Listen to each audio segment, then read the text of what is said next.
சரிந்தது சரித்திர இமயம்.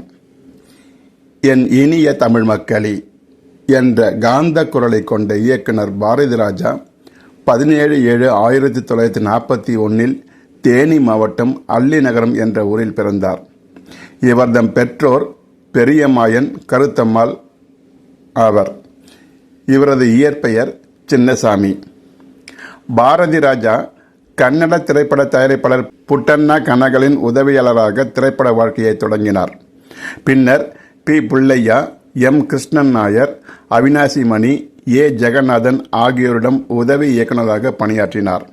1977ஆம் ஆண்டில் 16 வயதினிலே திரைப்படத்தில் அறிமுகமான இவர் கிராமத்து வாழ்க்கையை தனது படங்களில் மிகவும் உண்மையாகவும் உணர்வுபூர்வமாகவும் காட்டினார்.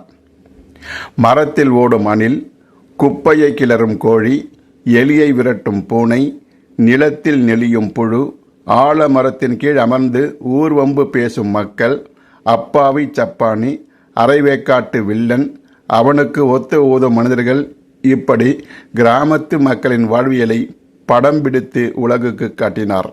திரைப்பட அரங்குகளிலேயே முடங்கி கிடந்த சினிமாவை கிராமங்களில் சிறகடித்து பறக்க வைத்த சிறப்புக்குரியவர். இதனால்தான் இவரை இயக்குனர் இமயம் என்று மக்கள் அன்புடன் அழைக்கத் தொடங்கினர். இவருடைய படங்களில் கதாபாத்திரங்கள் அதிக ஒப்பனை இல்லாமல் எளிய மனிதர்களாகவே தோன்றுவார்கள். 2017ஆம் ஆண்டு வரை இவர் 6 தேசிய திரைப்பட விருதுகள், 4 தென்னிந்திய பிலிம்பேர் விருதுகள், 6 தமிழ்நாடு மாநில திரைப்பட விருதுகள், 1 நந்தி விருது ஆகிய விருதுகளை பெற்றுள்ளார். தமிழ் மட்டுமல்லாது தெலுங்கு, இந்தி மொழி படங்களையும் இயக்கியுள்ளார். திரைப்படத்துறைக்கு இவர் ஆற்றிய பங்களிப்பிற்காக 2004ஆம் ஆண்டில் இந்திய அரசு இவருக்கு இந்தியாவின் 4வது உயரிய விருதான பத்மஸ்ரீ விருதை வழங்கி சிறப்பித்தது. 2005ஆம் ஆண்டில் சத்யபாமா பல்கலைக்கழகம் இவருக்கு கௌரவ டாக்டர் பட்டம் வழங்கி சிறப்பித்தது. இவரது பல திரைப்படங்கள் சமூகத்தில் நிலவும் சாதிய கொடுமைகள் மற்றும் மூட நம்பிக்கைகளை தைரியமாக சாடின. தமிழ் திரையுலகில் 50 ஆண்டுகளுக்கும் மேலாக பணியாற்றினார்.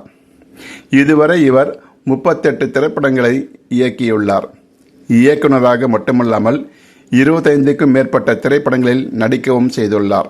1977இல் 16 வயதினிலே, 78இல் கிழக்கே போகும் ரயில் மற்றும் சோல்வா சவான் என்னும் இந்தி படம், 1979இல் புதிய வார்ப்புகள், நிறம் மாறாத பூக்கள் மற்றும் கோத ஜீவிதலு என்னும் தெலுங்கு படம், 1980இல் சிவப்பு ரோஜாக்கள், நிழல்கள், அலைகள் ஓய்வதில்லை, 81இல் டிக் டிக் டிக், காதல் ஓவியம் மற்றும் சீதகோகா சிலுகா, 1982இல் வாலிபமே வாவா, மண் வாசனை, 83இல் காதலர்கள், 84இல் புதுமை பெண், ஒரு கைதியின் டைரி, 1985இல் முதல் மரியாதை மற்றும் சேரவாய் வாலிகாடி என்னும் இந்தி படம், 1986இல் கடலோர கவிதைகள், 87இல் வேதம் புதிது, 88இல் கொடி பறக்குது, 1990இல் என் உயிர் தோழன், 91இல் புதுநெல்லு புதுநாத்து,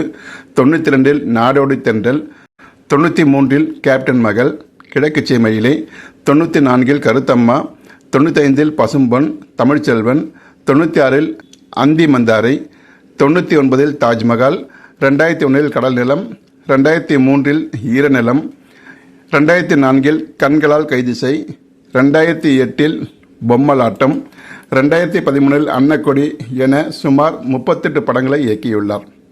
1996ஆம் ஆண்டில் பாரதிராஜா 2 படங்களில் இயக்குவதற்காக கையொப்பமிட்டார்.